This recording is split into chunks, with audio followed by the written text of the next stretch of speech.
हाग्रामाया इलेक्शनाव बोरै देरहाखो? BPF दोलोआ बे इलेक्शनाव बोरै देरहाखो? 28 आउट अफ 40 सिट्स बिथांमोनहा देरहादों। बेनि जाहोना मा? देरहानायनि मोन्थोरा मा? What is the mantra? दिनै आं मोनब्रै माखासे पइन्ट्स लानानै फैदों। बे पइन्ट्सफोरखौनो जों दिनै बे भिडिअ'आव डिसकास खालामगोन।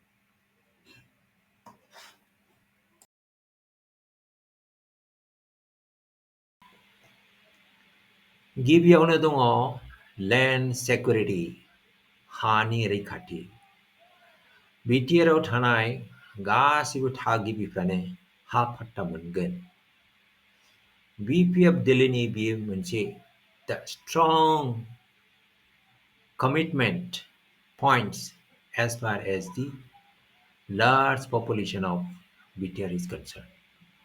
हाग्रामाया बे मेसेजखौ एबा रादाबखौ रायजोफोरनि गेजेराव क्लियारलि फोसावनो हादोंमोन।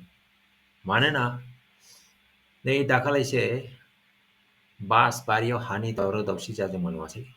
मोनसे पावार प्लान्ट लानानै दावराव दावसि जादोंमोन। बे दावराव दावसिनि उनाव रायजोफोरनि बिखायाव गिनाय हाबखांदोंमोन। जोंनि हाखौ सेख'नानै लाबाय। बिथांमोना बेबायदि साननायखौ लादोंमोन गोसोआव। BJP आरो UPPLनि थाखाय बेयो मोनसे नेगेटिभ इम्पेक्ट सोमजिखांहोदोंमोन। आं सानो BJP आरो UPPLनि जेननायनि बेयो मोनसे जाहोन। बेयो मोनसे जाहोन। बेनि अनगायैबो सनितपुराव बर'फोरनो इभिक्सन नटिस हरनाय बेबो मोनसे जाहोन। आरो BJPनि लिडार दिलीप शइकियाया जे आरजाथावै बाथ्रा फोसावनानै ट्राइबेल बेल्ट एन्ड ब्लक आरो 6 शेड्युलनि हा आयेनखौ लानानै बेरेखा राव बुंनायाबो मोनसे जाहोन जानो हागौ। बेफोर गासिबो जाहोनफ्रानो बर' आरो ट्राइबेलफोरखौ खौसे जाहोदों होननानै आं सानो। इन जेनेरेल जोंनि आसामाव गासिबो हारियानो इभिक्सनखौ लानानै गिनानै दं।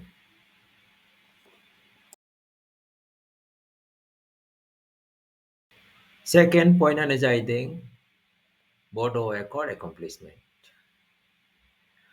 बड' एकर्डनि दफाफोरखौ थांनाय UPPL आरो BJP सोरखारा मावफुंजोबनो हायाखै जों मिथिखागौ।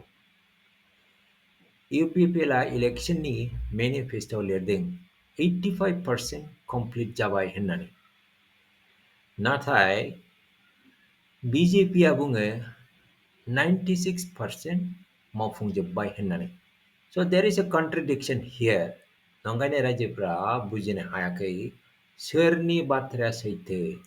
आं सानो बेनि थाखायनो रायजोफोरा थांनाय सोरखारखौ फोथायनो हायाखै। बेनि अनगायैबो थांनाय सोरखारा BTRआ मोनखानाय पावारफोरखौ दिसपुरजों लानानै थांफिनजादों होननानैबो मानसिफोरनाव फोथायनाय दं। Autonomy of BTC is the big question now. BTCखौ Delhi आरो दिसपुरनिफ्रायसो सालायो होननानै मानसिफोरनि गोसोआव दाबो साननाय दं। गोबां मानसियानो बे बाथ्राखौ फोरमायो। हाग्रामाया केम्पेइन खालामनाय समाव क्लियारलि बुंदों We will bring back the dignity of BTR. BTRनि मान सन्मानखौ जोङो लाबोफिनगोन होननानै बिथांमोना फोसावदों। सुबुंफोरनो ग्यारेन्टि होदों। दिल्ली एबा दिसपुराव थानाय सोरखारजों खर' फिदिंजानाय नङा होननानै बिथांमोना बुंदों।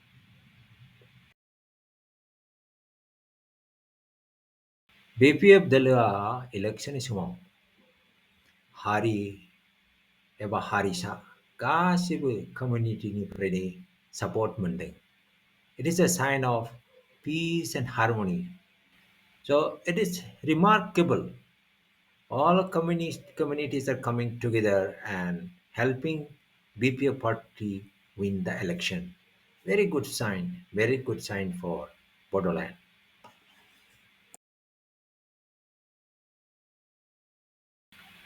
Fourth pointआनो जाहैदों grassroots level outreach. That means गामिनि मानसिफोरखौ, गामिनि रायजोफोरखौ, टाउननि रायजोफोरखौ माबोरै लोगो हमगोन? बिपिएफ दोलोआ गावसोरनि जे मेनिफेस्ट' दङ, ग्यारेन्टि दङ, बेफोर ग्यारेन्टिफोरखौ रायजोफोरनि सिगाङाव थांनानै माबोरै एक्सप्लेन खालामहैनो? It was a big कुवेश्चन.